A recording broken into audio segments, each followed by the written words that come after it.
everyone, we have Laura here. We'll kick things off with questions, and we'll begin with Bella.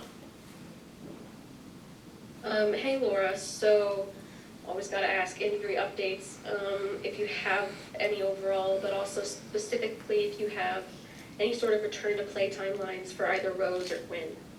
Quinn's back, and I don't have any timeline on Rose. Quinn's with us in North Carolina. And Rose didn't travel, I assume? No, Rose isn't here now. Okay, thank you. Thanks, Bella. And Steve, go ahead. Hi, Laura. I wanted to ask kind of your kind of thoughts looking ahead to the game tomorrow. North Carolina has been a very difficult place for you guys to play in the past. I think you guys won your first game there last year. Kind of how are you feeling kind of heading into the game? Yeah, I think it's two teams that like to have the ball, like to possess. I think you have to decide with them what things you're willing to allow them to do and what things you want to try and stop them to do, because I don't think you can stop them doing everything. And then I think we just have to learn from a little bit of last year.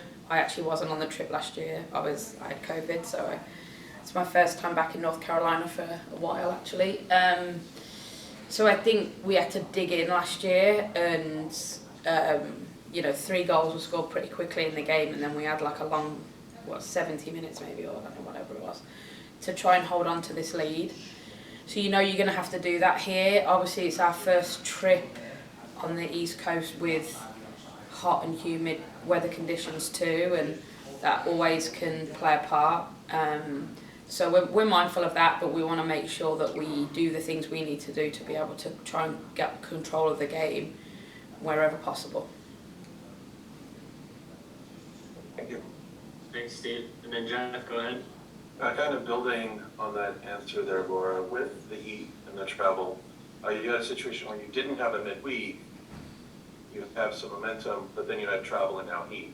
How is all of that factored into the calculus of how you look at everything from halftime subs to pressing high, when to take the foot off the throttle? It's a different type of calculus to have to do given the situation that's tomorrow. Yeah, I think you have to think about all of those things, but I think for us, we have to remember what we're good at, and I think when we can get on the front foot defensively and high press, we're at our best. So we want to do that, and it's hard, but it's not as hard as letting them have the ball and defending your own half for 90 minutes. That's way more harder work. So we have to pick and choose our times to do what we want to do, but we know that we can't be passive. We know we can't drop off, because it's not going to be beneficial to us to do that. And then when we have the ball, we've got to be mindful of what we do with it, to keep ourselves in a position where we can keep it as much as they want to keep it, so we can control the tempo of the game a little bit. Thank you. Thanks, Jeff. Are there any other questions? All right. Thanks, Laura. Thanks, everyone.